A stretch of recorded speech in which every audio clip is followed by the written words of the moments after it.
आत्मज्ञ एवं सर्वज्ञ, आत्मदर्शी ही सर्वज्ञ होता है। अपने को देखने वाला, जो स्वयं को देखता है मैं क्या कर रहा हूं, वही दर्शी, वही जो है सर्वज्ञ होता है।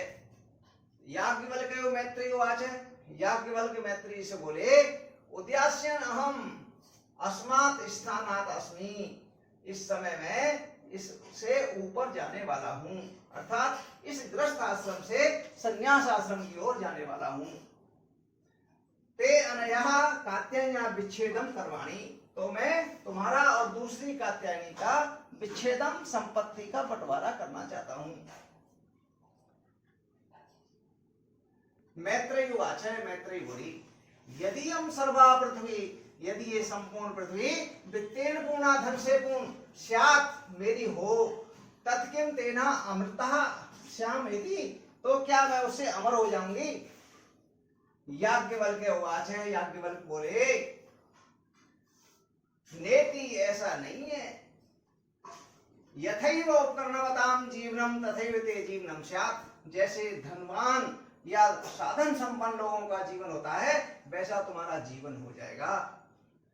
अमृतस्य तो न आशा अस्ति, अमृत की कोई आशा नहीं है। वित्तेन इति, धन से अमरता की कोई आशा नहीं है।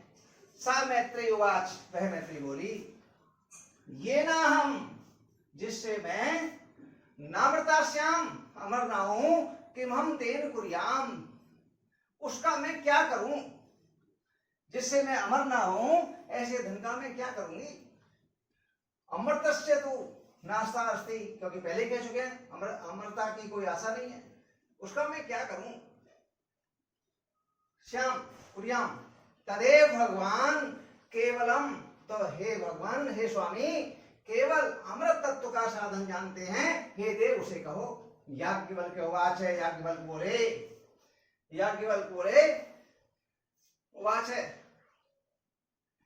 के प्रिया ना सती तुम प्रिय भाषसे, तुम प्रिया हो मेरी और आज तुम बहुत प्रिय कह रही हो, अच्छा, अर्थात अच्छी लगने वाली बात कह रही हो, जो है संसार की सबसे श्रेष्ठ बात है आज आप कह रही हैं। तो यही आओ, उपविश बैठो, व्याख्यास्यामि ते अमृतस्था साधनम, मैं तुम्हें अमरता के साधन की व्याख्या करूंगा। व्याख्यास्यामि बहुवचन वो है भविष्य काल, व्याख्यास्यामि मैं उसका जो है व्याख्या करूंगा उसकी।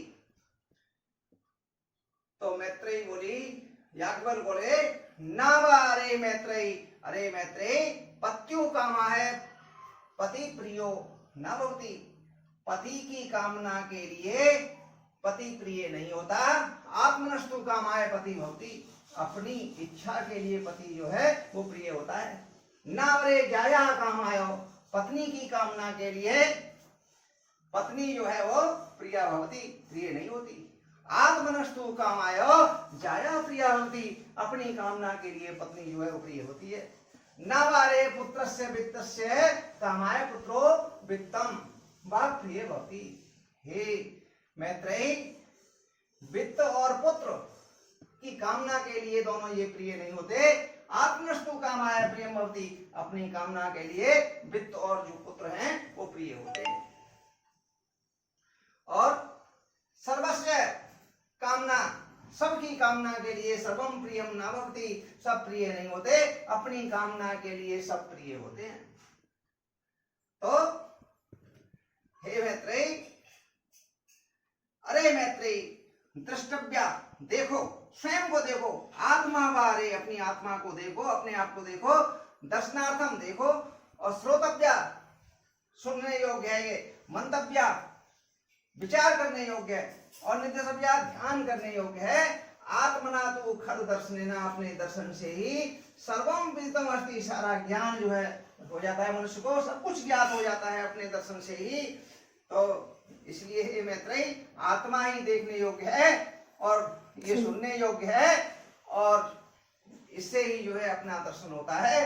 अर्थात आत्मा के एक सर्वज्ञ, जो अपने को देखता है वही जो सर्वज्ञ होता है। तो याज्ञवल्क्य जी ने कहा कि धन जो है उसी धनवान की तरह तुम्हारा हो जाएगा, जैसे धनवान लोग ईश्वर को भूल जाते हैं, ईश्वर में आस्था नहीं रखते, ठीक वैसे हो जाओगे।